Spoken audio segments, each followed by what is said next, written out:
Hi, everyone, and welcome to the 2026 SF Indie Fest. We're so excited to have you all here with us. The festival will be running February 5th through 15th, digitally on your computer screen, which is how our audience is experiencing this, as well as in person at the historic Roxy Theater in San Francisco. I'm Sarah Marie Flores. I watch a bunch of movies and then I tell you guys that you should watch them too. So thank you so much for joining us, and a huge thank you to our Heart and Grit filmmakers for joining us. This is a program that's available online as well as in person at the Roxy. So if you're in the Bay, please come on down and check it out. Just to kick things off, we're gonna ask our filmmakers to introduce themselves and tell us which film they're here with and what they did on the film and what the genesis of that film was. So how did it come to be? And to start things off, I would love to ask John to say hello. Oh, sorry, John A. Hi, I'm John Ayon. I made Nikki Tomi Beto. I wrote and directed Nikki Tomi Beto, and the genesis of the project was it's my first fiction film since undergrad.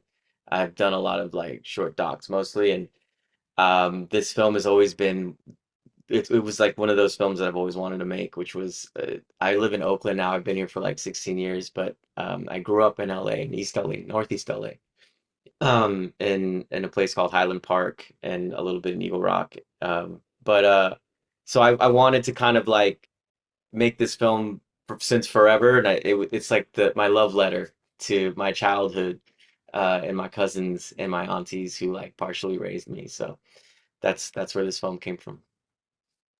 I love it so much. And John, I just want a special shout out to your use of magical realism and kind of um, expressionistic storytelling within this film. It's just so incredibly impactful. And also for everyone here in our audience at home, pay close attention to both John A. and Fago's films because I think that you two are really in conversation with one another. And I just love to see how sometimes those things come together. So thank you so much for being here with us.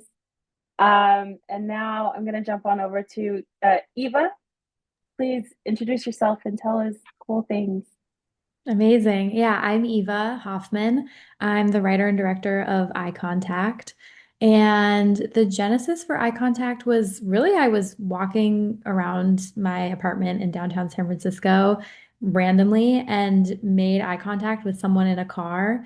And I feel like that kind of experience happens to so many people where you'll make kind of just 2 seconds longer prolonged eye contact than you were expecting, and you're kind of struck by it. And that's exactly what happened. And I was like, how cool would it be to be able to actually use film as a medium to jump between stories and get to experience different people's lives, which you don't get to in real life, but film is the perfect opportunity to do that.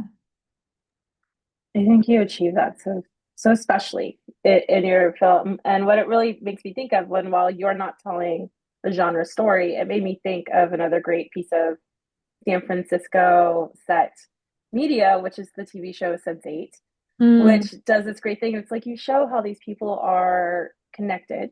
And in your case, it's this emotional connection. In Sense8's character case, it's, this kind of huge lore behind it. But it's a testament to the human condition and that we do leave imprints on each other. And I think you show that in a really special way through your film, thank as does Sense8, that is, created and co-directed by Lily Wachowski, who is one of my favorite people, you. and who also had the pleasure of EPing our next guest film, Wild Ones. Hi, Leo. Welcome. Please tell us some cool stuff. Thank you for that kickoff. I'm Leo DeSantis. I'm the writer and director of Wild Ones. And yeah, this project started. I was living in LA during the pandemic. I had just moved there after being in New York for about 16 years. And I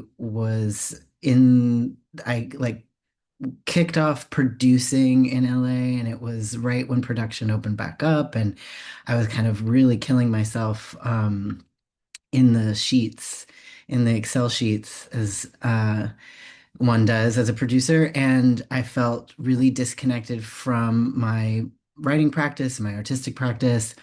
And simultaneously, I had friends who are also trans and queer, and they were talking about how crappy all of the roles that they were going out for were none of them connected to anything that they were seeing on the page. They were always brought in for these sort of tropes and didactic explanations of queer and trans people.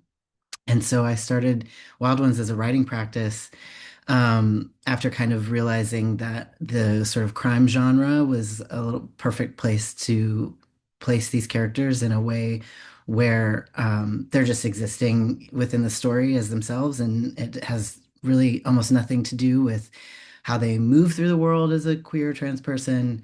And it just married this idea of the sort of chosen family aspect of mob crime stories and what that is like in a lived experience for queer and trans people. And yes, it started as a feature film that I had gotten in front of Lily and I for a mentorship program. And I actually did not get that mentorship program, which makes complete sense for what it was. But she really liked the idea and she reached out to me to keep working on it together. And we ended up bringing it into this short film that everybody just saw. And I'm excited to be here. Yes, I think I love the parallels that you make between like the mythos of like the crime family or like finding each other and what that feels like within the queer community. I think that comes through. And also like how they diverge in your film as well. Like you really show that like for like greed or growth versus like for like a true bond and like supporting one another. Um Shows up really especially. So thank you so much, Leo. Glad to have you here. Thank you. Let's jump on over to Mitch. Hi, Mitch. Welcome. Howdy, howdy. I'm Mitch Bechtold, and I was the writer director of A Case for Coping. And honestly, it was accumulation of so many things. Like I had the idea for a while, the idea that, kids' imaginations are being suppressed, and just focus on the real world. And I think that's kind of like what the theme is going through my story about how this young girl is dealing with the loss of her mother and she's trying to cope with it by having an imaginary friend playing with these games. And the project really transformed just by being in Chicago when I filmed this. The warehouses, it was a jungle action adventure and it really transformed into becoming a detective noir, which I think honestly speaks more to the piece anyways. They're all about discovery and unlocking, stuff that you weren't expecting. And hope I conveyed that well enough. But yeah, no, it was a really endearing process to really work with these kids who are phenomenal, phenomenal actors, and the whole cast and crew out there was great. It's awesome. Also, just like visually stunning the way that you play with like noir tropes and with your lighting and location. It just really all came together Yeah, uh, thank you so much. nicely. So thank you. Hello, John H. Welcome. Thank you so much for joining us. Tell us your stuff, please. Yeah, I appreciate you guys for having having me here. I'm John Warfield Harrison, the director DP of Late Bloom, and yeah, the genesis of this, it's like very long now. I wrote it originally in March 2020, and it was initially kind of blending like my story and my father's story, but like over the years, it kind of became more of just like exploring vulnerability, grief, therapy, kind of like all these different elements like blending together. And I kind of wanted to show a Bay Area story about a black man that was like against all the tropes we have in like Bay Area cinema. So that's kind of like the gist of the film. It's really special. I also really love how in your film you play with space in a really cool way because we do have that like majority of the like here and now in this really ethereal wooded place, and then you get into this domestic place and you're like when you play between those temporal moments, I think it just really helps to elevate your storytelling. It's really special. I Thank you appreciate so it. much, John. Now I'm going to jump over to Figo. Hi, welcome. So glad to have you. And I think you might get the award for the best use of the visuality of San Francisco and the Bay. Like, just because you know where you are at every moment, and it's just so freaking cool. All right Thank you on. for joining us. Yeah, it means a lot, and it's an honor to be here. Yeah, it's the story is definitely a reflection of growing up in San Francisco, specifically in the Mission District. And I'm like second generation. My mom was born and raised here, and seeing all the differences that we've all seen from kids that grew up here. And also, prior to this, I've done work. I did a feature documentary titled Regentrification, and it was still, tied to reflecting on the land and the first people that were here, things of that nature. Um, but overall, really, it was a cautionary tale as well. Like, um, a young person during that time was, I'll just speak for myself, was navigating a lot of challenges, whether it be like gangs or having friends and family involved in those things. But I think a lot of times we're like typecasted, and not all the kids that are from that environment are in gangs. So I wanted to share that side of the story too, kind of like the good kid, mad city perspective. And yeah, and I just wanted to pay homage to the spaces that raised me, and we yeah, I don't know. It was a labor of love, It was friends and really family came cool. together. Yeah. Everyone's really fun. You can definitely feel the community there. And it's quite special. So thanks so much. Yeah, thank you. Hi, Reinhard. I hope I'm pronouncing that correctly. We should have asked before we started. You're good. No, Welcome. you're good. Hey, how's it going? Tell us stuff. Hi, I'm Reinhard Kate. I'm the writer director of Arrowhead. I'm also from the Bay, grew up in Alameda.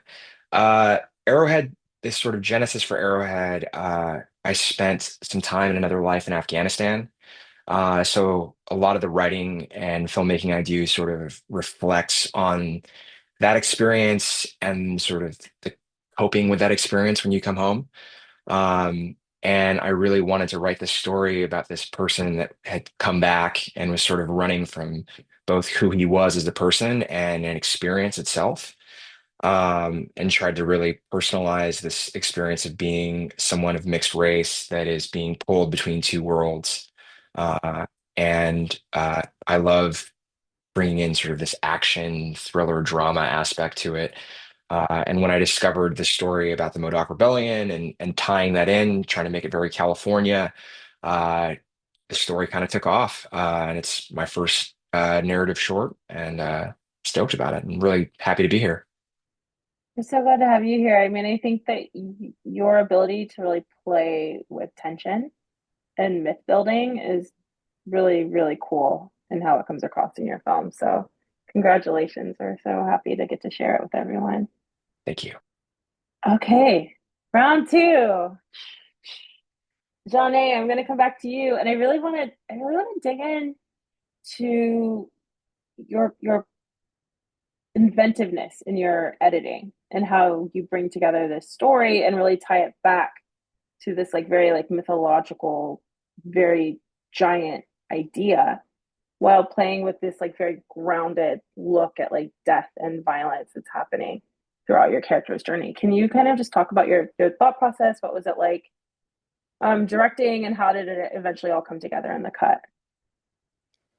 Yeah, I mean, I grew up very also like, in a very mestizo household, so there was a lot of like conversation about like the Christian spiritualness, and then also the indigenous spirituality and the indigeneity that we all connect with. And we talk about our grandparents and our great grandparents and where they're from and what they did.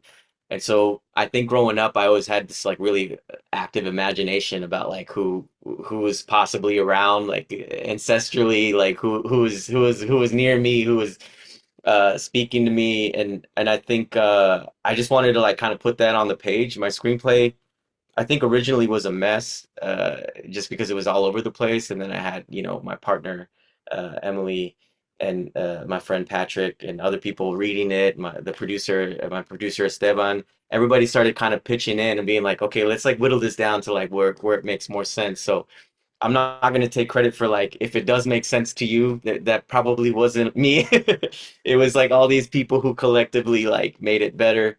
But then also like visually, I just had like the best team. Jade Spears, my production designer, and Celeste Barbosa, my DP, was they like made this film make sense, from the real to the surreal or the magic real.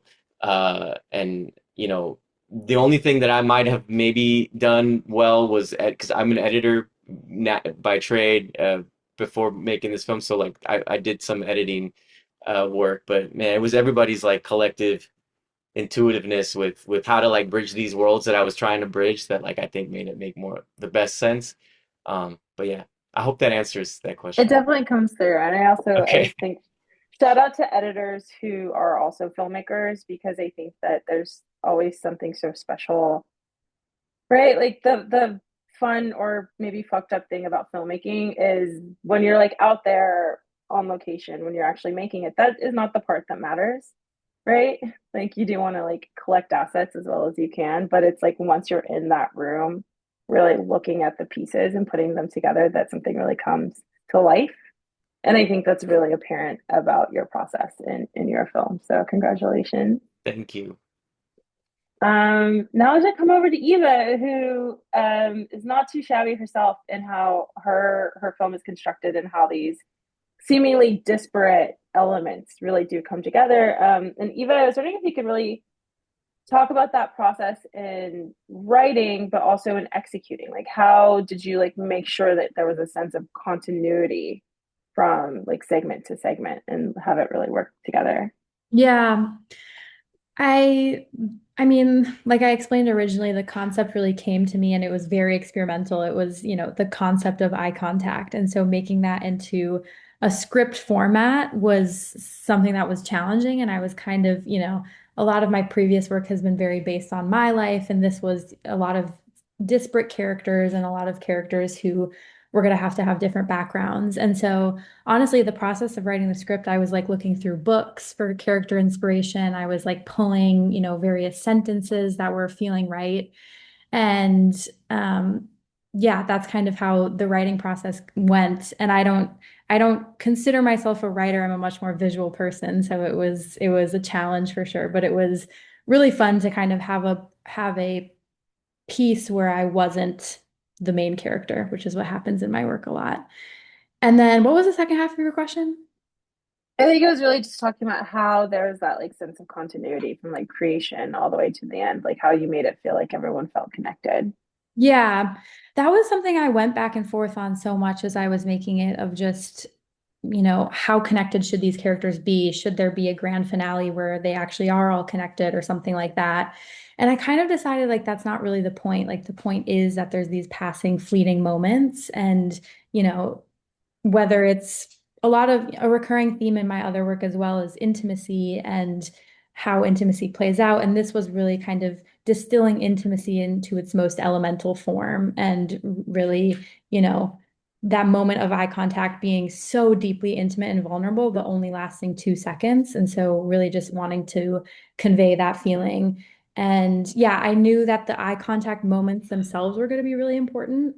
Initially, I actually wanted them to slow to become a still frame and be like a still frame for 5 seconds, but that like felt weirder than I had anticipated. And so I working with my DP, who was just incredible, Nick Dorsey was my right-hand man in every single part of this process. He was able to, through both filming and then post-production, slow it down to like, I think it was like 200 or 300 frames per second. So that kind of really slowing that moment down got the point across. Yeah, it's so cool. And thank you so much, Leo. Hi. Um, can you talk to us, I think, about the visual like style of your film? I think particularly in how you just play with space because we are primarily in this like pretty contained place through like quiet moments but also through your action moments and also how did the way that you filmed like using film stock in inform the final result. Yeah, for sure. When I started writing it, I was studying a lot of the genre films of the crime genre, the mob genre, like a bunch of things I had never seen before, stuff I was rewatching with like a more pointed perspective in mind. And then very early on, I shared the idea with my DP, who's one of my best friends, Maddie Talius, and we started working on just like a shared image bucket of things that we found inspiring. And we decided to go with shooting on 35 because gave the it gave the visuals this grit, if you will, like heart and grit. I mean, we talked about 16, we talked about 35. Maddie was in a place of really like work, being really inspired working on shooting on film. And I had also myself as a producer done a lot of work on film. When I was in film school, I shot on film. I was editing on a Steenbeck in like my film 101 class. So it felt very familiar to me as well, which throughout the process, everything I wanted it to feel familiar. Like even though they're in this motel room, it is their home. I worked with our production designer, Kakarito, to talk about like what elements of being in a transient space would be things that make it feel more of a permanent space and the sort of dissonance that happens there. And when you're making a short film, there's loads of challenges, right? And I mean, this script kind of similar to John, like the original script was kind of a mess. It was like really long. It was like 35 pages and it took place in a restaurant. It was really this exercise of working back from the feature script to find the elements that really mattered. The feature is like a five-person ensemble, this group of friends, and just sort of bringing these things down and combining them into what really worked for this. So I know that I digressed a little bit into the story, but the story is really what influenced how we decided to shoot it. We wanted to do a lot of coverage of the two characters in the same frame at the same time, in a way that made um, their relationship in this conversation kind of come out more.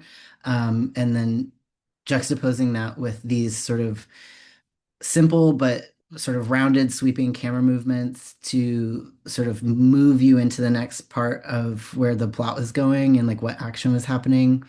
And then with the fight sequence as well, that went through a few different iterations, but ultimately we had wanted to do it as this like big oneer. And one of our references was I know, one of our references was that great, it's like 10-minute fight sequence in Atomic Blonde. Very, very different film. But while we were on set, we had the 35 camera up on the Steadicam and our Steadicam. This was all like a group of friends that made this. Like everybody who was on our crew, we all worked together all the time. And he was just kind of coming, Jose, he was like coming to help us out. He's got the best Steadicam name in the business. It's No Sway Jose. But so he was like, I'm down to stick around and work on this fight sequence. And Maddie and I had planned this to be shot on a mini because we were going to be moving around a lot. The camera's heavy, etc. And then to keep it short, because I've been talking for a while about this, the camera started to jam, right? Because the camera we had from Panavision is not meant for action sequences, and when I started this, Lily said it was going to be a great exercise in working out creative ideas, and I didn't realize how practical those creative ideas were going to come out in these like the type of practical lessons we would learn in this. So we ended up cutting that up and doing it a little bit differently. And to your point, Sarah, it's like in the edit, we started working with these sort of like hypercuts, is what we call them, these flutter cuts to give the sort of anxiety and energy and drive to those moments. Yeah. And it comes through. It really is kind of edge of your seat viewing for your audience. So thank you for making us have fear in our hearts. We appreciate you. Mitch, I would love to jump over to you. I think I already talked about how stunning your visual style is and coping, but I wanted you to really drill in on working with your performers. Like when you're working with young people with challenging material, like what was your approach? Because I think that you elicited some really strong performances here. Yeah, thank you. Honestly, it all stemmed from the main actress who plays Maya. She was phenomenal, but I auditioned a ton of kids, and you're on like kids casting and all this stuff, trying to find because I'm not from Chicago either, so I don't know anybody there. So really, it really came down to it, and she delivered an awesome performance. And then the actress who plays Tori, also fantastic. And I think they just won. They just had a really good rapport with each other. So I auditioned the first one, and then had them play some lines off of each other and just get a sense of like who they were as characters and as just actors, and like what their kind of vibe was. But I think when it came to like on the day, they were great. I think they had done like theater performances in school and stuff, but on the day, I mean, I don't know if you guys have ever worked with kids before. As soon as you say action, they're the most professional people ever.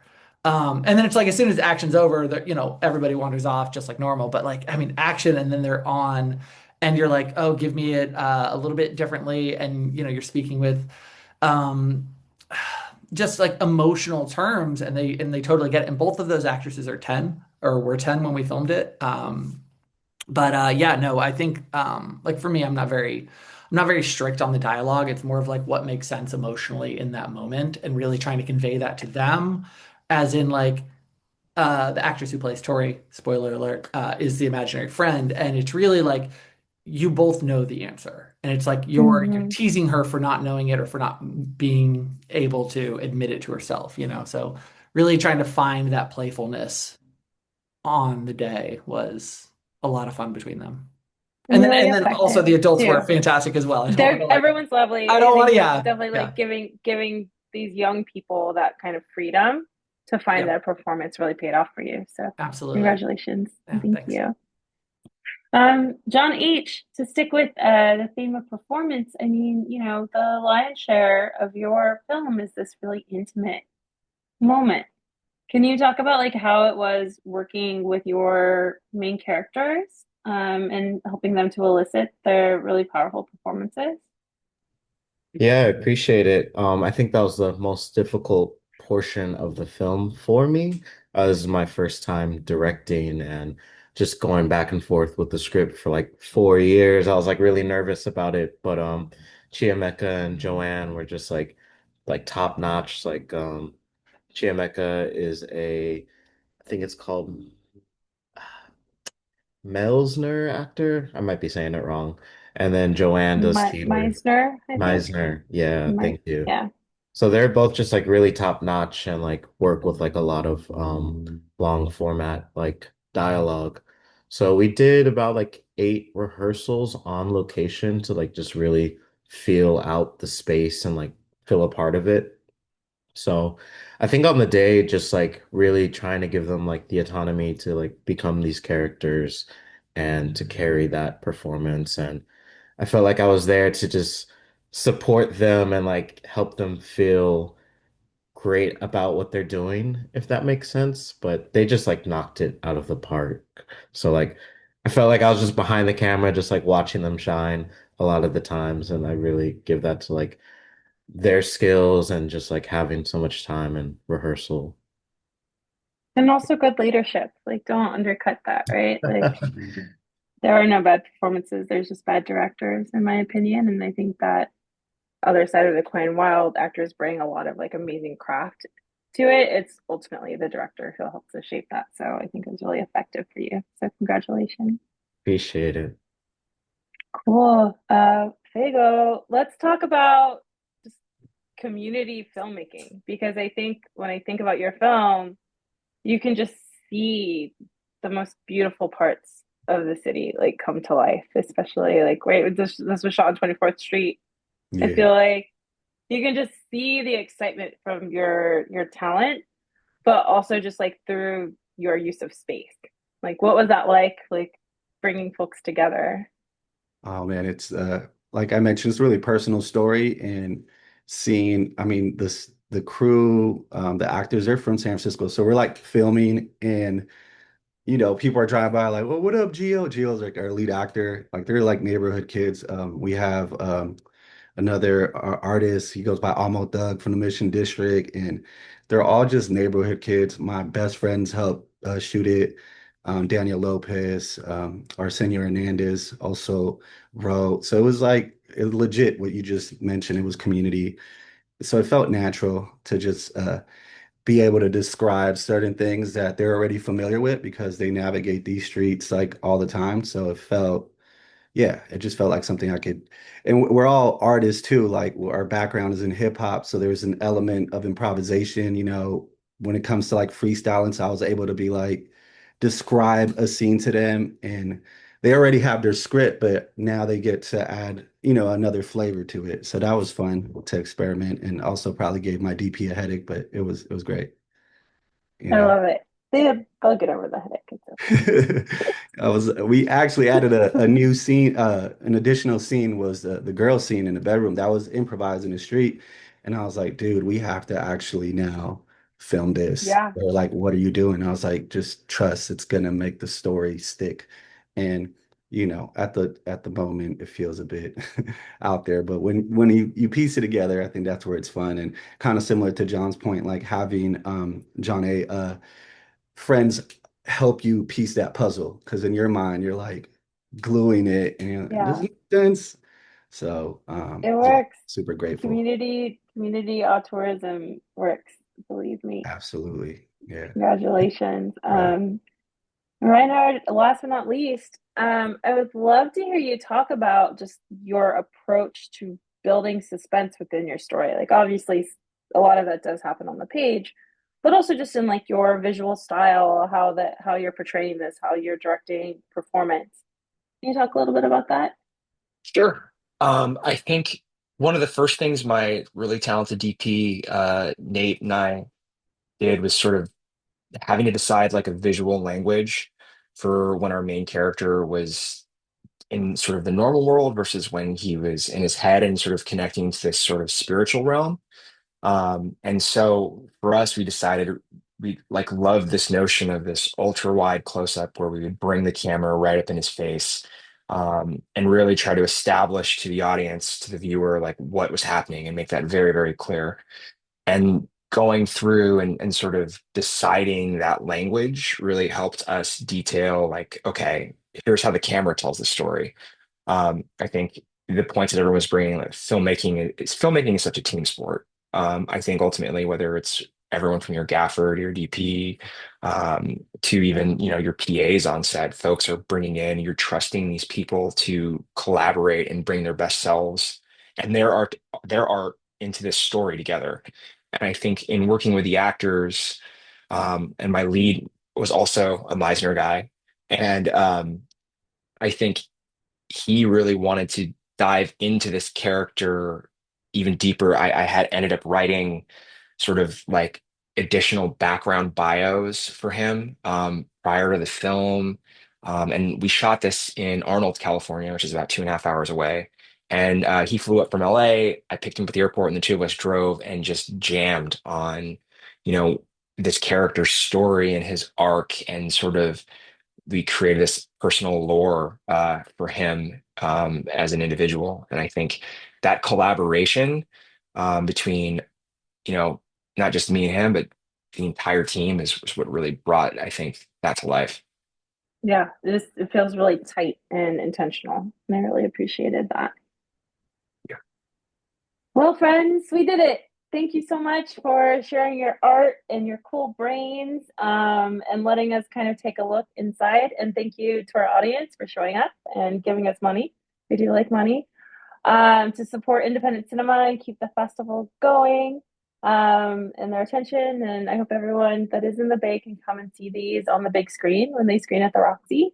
So thank you so much. Awesome.